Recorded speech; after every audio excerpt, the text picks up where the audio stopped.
Pinakakailangan mo para yumaman.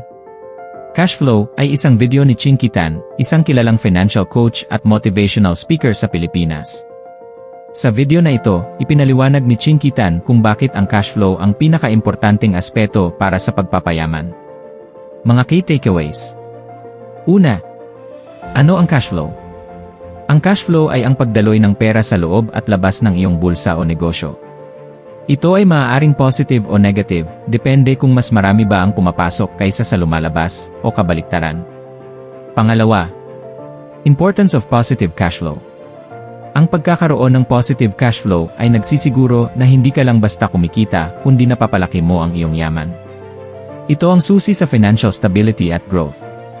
Pangatlo, pagpapalago ng cash flow. Imbes na mag-focus lamang sa pagtitipid, mas mahalaga ang pagpapalago ng kita.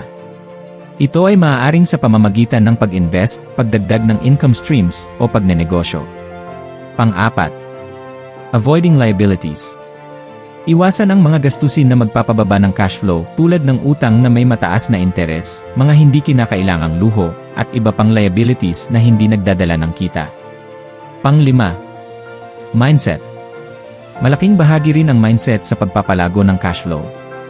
Kailangan ng disiplina at tamang pag-isip upang maiwasan ang impulsive buying at ma-focus sa long-term financial goals.